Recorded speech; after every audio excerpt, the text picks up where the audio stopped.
When economic growth is based on increases in productivity rather than increases in population, it increases living standards in developed and developing countries. In developing countries, such as China and India, that have begun to grow rapidly, hundreds of millions of people have escaped extreme poverty. But in Africa and elsewhere, roughly 1 billion people continue to live below the threshold of extreme poverty, a budget of $1.25 per day, or about $33 a month. Economic growth can help these people obtain the food, shelter, and health care they need to survive.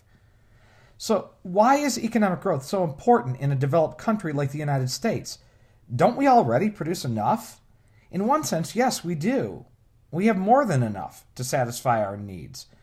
But in another sense, no. We certainly produce enough goods and services in the United States for everyone to survive, and the average American lives quite comfortably relative to the average citizen in many developing countries. But it is part of human nature to always want more. The United States was considered a developed country in 1962, but would you really want to go back in time and live the shorter lifespans in the smaller homes with the pre-computer technology and the lower wages of that period? Not to mention the hairdos that people had? 50 years from now, a high school economics textbook, assuming that books even still exist, might make the same point about going back in time to our era. And students in the future might shudder at the thought of having to live like you do right now. They might even say things like, "You mean they couldn't even travel at the speed of light?" Even if the average American got over the desire to have more, economic growth would still serve the important purpose of helping those below-average Americans who don't have enough. In 2011, an American family of four was officially considered to live in poverty if its annual income was below $22,811. Using this definition, 15.9% of the U.S. population, about 48.5 million people, were living in poverty. That's a huge number.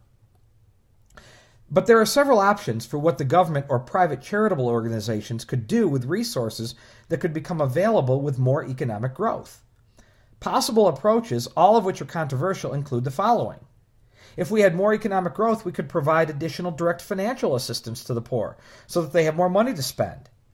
If we had more economic growth, we could support job training programs so that adults who lacked marketable skills could become candidates for good jobs. If we had more economic growth, we could carry out work projects, such as building new highways or retrofitting old buildings with energy-saving windows, in order to create jobs while also improving the capital stock. If we had more economic growth, we could provide more support to schools and colleges so that children from poor families, among others, can receive a better education.